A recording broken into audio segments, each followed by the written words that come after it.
we begin with today's topic, that is nucleic acid, which is the last part of the chapter Biomolecules, let us quickly recall the topics that we have covered in the last class. In the last class, we finished off with proteins and vitamins. Under proteins, we discussed about what are amino acids, how do we classify amino acids, which can be done in two ways. The first one is based on its acidic and basic character. There is acidic amino acids, neutral amino acids, and basic amino acids. And then the second classification was done into essential amino acids and non-essential amino acids. Essential amino acids are the ones which are not synthesized in our body and we have to obtain it from our diet. And then the non-essential amino acids are the ones which are synthesized in our body. And we have the properties of amino acids, which is they are water soluble, they have high melting point, and they are crystalline in nature, and they form deuterion. And then we discussed about the formation of deuterion. And we also discussed about the amphoteric nature of deuterions, that is, it reacts both with acid and base. And then we have the structure of proteins. Now, proteins are polypeptides, which is made up of more than 100 amino acids and has mass higher than 10,000 U. And the structure of proteins can be studied at 4 stages. The first one is the primary structure, which on folding you will get the secondary structure.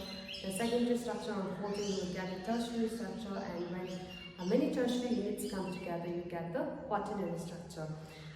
And then we have the vitamins. Under vitamins, we discuss about the classification of vitamins, that is fat-soluble vitamins and the water-soluble vitamins. B and C are water-soluble, rest all are fat-soluble vitamins. And then we have the deficiency diseases of the vitamins. So that was about the last class. Now moving to the today's topic, that is nucleic acids. Now, nucleic acids, it consists of DNA and RNA.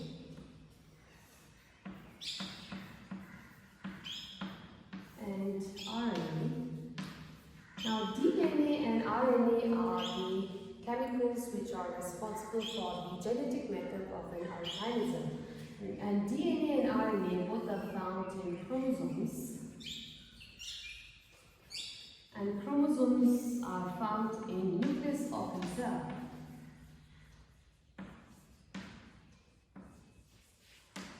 So under this topic, we are going to study about the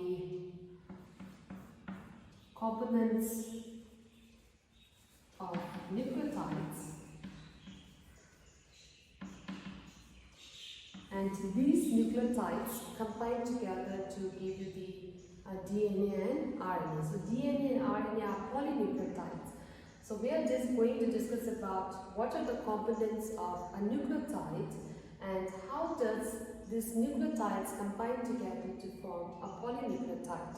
So let's move to the components of nucleotides first. Now, nucleotide is made up of 3 components. That is, it has a sugar group, and then it has a phosphate group, and then it has a base. So these 3 combine together to form a nucleotide. Now, many nucleotides come together to form polynucleotide, and polynucleotides can be of DNA or it can be of RNA. So now let us start with the sugar. Now the sugar present in a nucleotide is a pentose.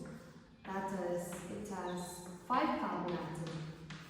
So the molecular formula of pentose sugar is C5H10O5. And this is called as ribose.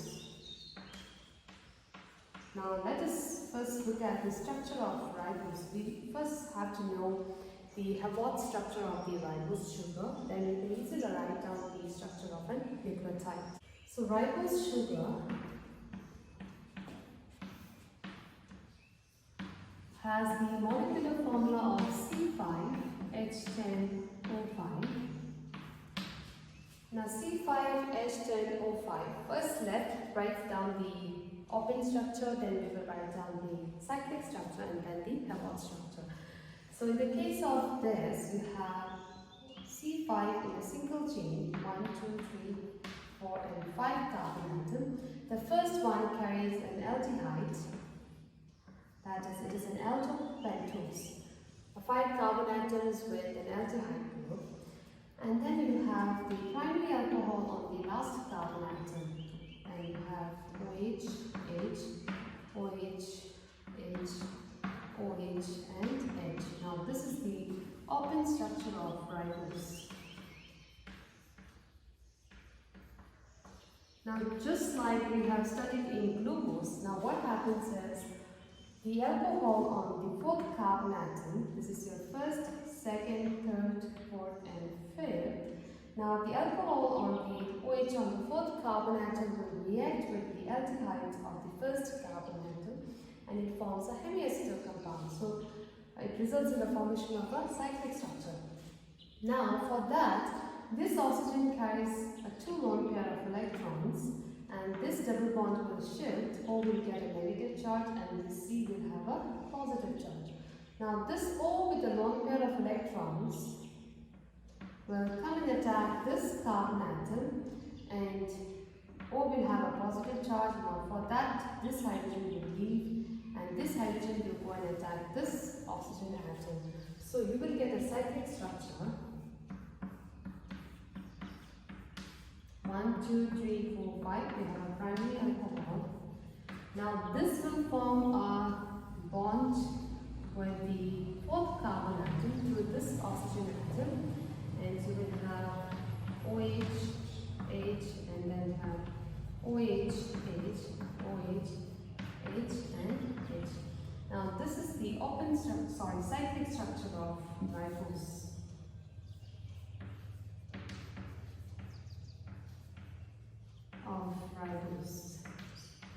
Now this can be of 2 types. You can have alpha ribose, you can have beta ribose. Now if the OH is on the left hand side, it is called as beta ribose. So this is beta ribose.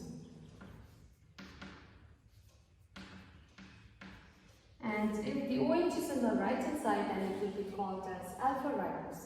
Similarly, in this case, if you remember, like in glucose, if this OH is on the right hand side, it is called as D-ribose. And if this OH is on the left hand side, then it is called as L-ribose. So in this case, this is again D-ribose. So you can call it as beta D-ribose here. Beta D-ribose. Now let's write down the Havard structure from this. Now you can see that a ring is formed between 1st, 2nd, 3rd, 4th. The 1st and the 4th carbon atom, a ring is formed through this oxygen atom. So now this ring consists of 1, 2, 3, 4 and 5. So it is a 5-membered ring. 5-membered ring will have a structure similar to that of a furan.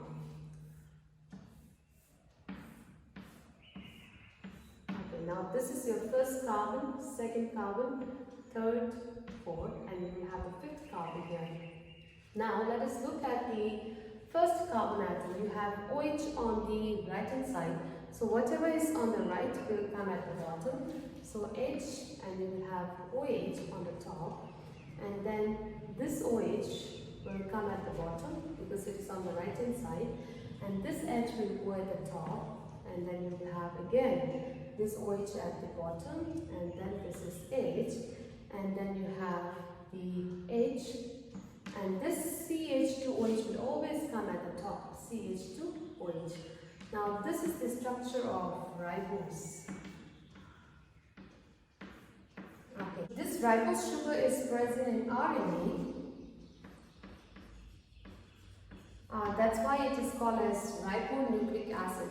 Whereas in the case of DNA, the sugar present is 2-deoxyribose, which means you don't have this O on the 2nd carbon atom.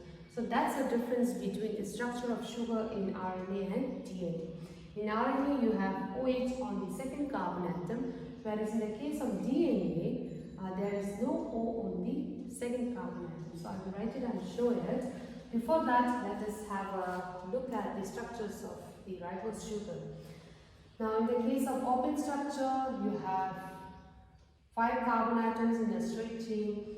The 1st carbon atom carries the aldehyde, this last carbon atom carries the primary alcohol, And the second one has second, third, fourth have OH on the right hand side and hydrogens on the left hand side. Now this is called as D-ribose because OH on the fourth carbon atom is on the right hand side. Now in this case, what happens is the OH on the fourth carbon atom will react with the first carbon atom and it forms a hemiacetal compound because of which you get a cyclic structure. And now from the cyclic structure you can derive the Happold structure. Since the cyclic structure consists of 1, 2, 3, 4, 5, that is, it is a 5-membered twin, so you will get the structure that of a furan. So therefore, I have drawn a 5-membered twin here. Now you have to locate this OH and H on this carbon atom. So for that, whatever is on the right will come at the bottom, whatever is on the left will go at the top. So that's why this first carbon atom will have H at the bottom and then OH on the top, and then you have OH on the right, therefore at the bottom H, OH, H, H and CH2, OH. CH2 will always come at the top. So that is about the ribose sugar which is present in RNA. Now if I write down the structure of sugar which is present in DNA, in the case of DNA,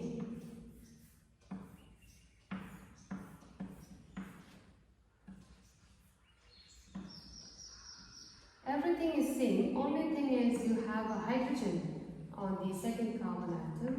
Both are hydrogen, top and the bottom, and then you have H, OH, H, CH2, OH. Now this sugar is called 2-deoxyribose. 2-deoxyribose sugar is present in DNA, whereas in the case of RNA it is ribose sugar. So that's the basic difference between the sugar present in DNA and RNA. The nucleotide consists of 3 components, that is, it contains a sugar, it contains a phosphate group,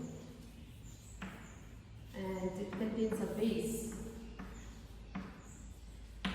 Sugar we just discussed, and we know that ribose sugar is present in RNA, and in the case of DNA there is 2-deoxy, a ribose sugar present in DNA. Now in the case of phosphate group, the phosphate group present is a derivative of phosphoric acid. So for that, first you need to know the structure of phosphoric acid. You have P, double bond O, OH, OH, and OH. That is H3PO4 is called as phosphoric acid.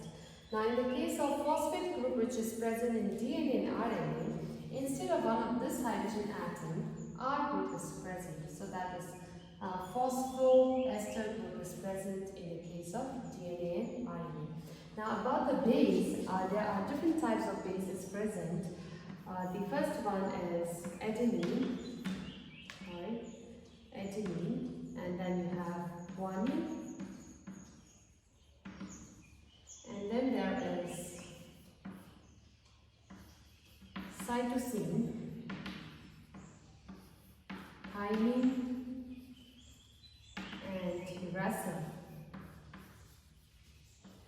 Now out of this 1, 2, 3, 4, 5 bases, 4 are present each in DNA and RNA.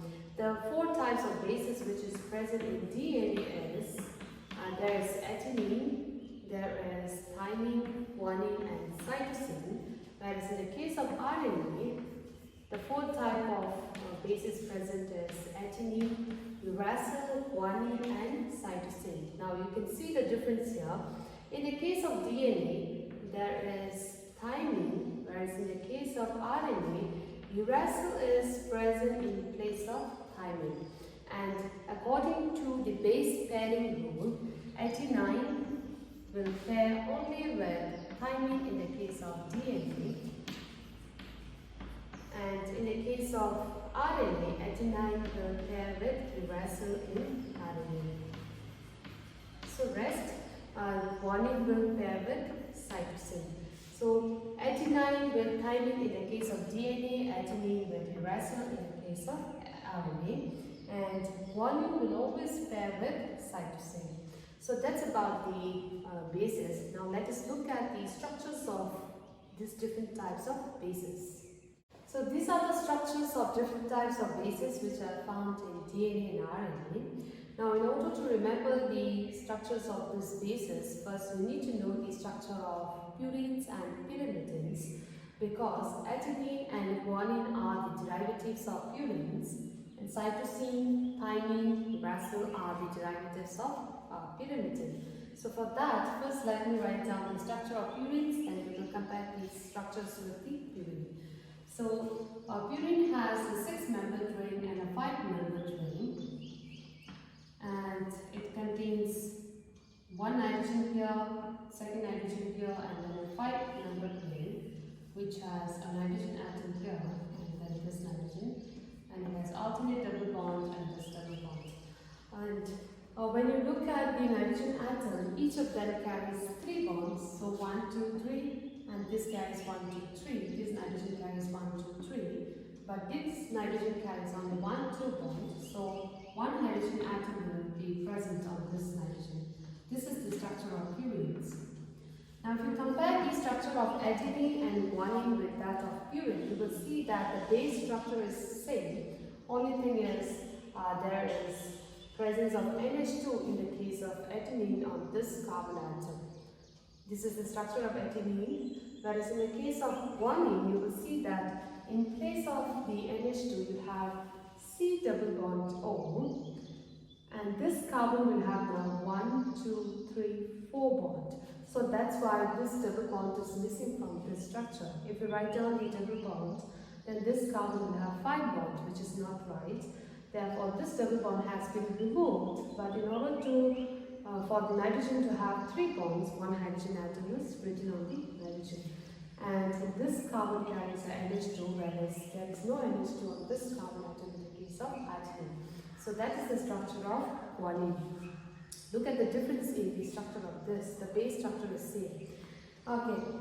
Now, coming to the cytosine, thymine and uracil. For that, first you need to know the structure of pyrimidine, where the first position and the third will have a hydrogen atom. First, second and the third.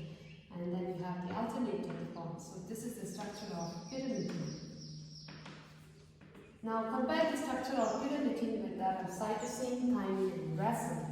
Now you will find that in the case of cytosine, there is a presence of NH2 on this carbon atom, whereas in the case of thymine, there is a presence of C double bond O in place of this NH2, and you have a CH3 group present here in the case of the hydrogen over here, which is not shown.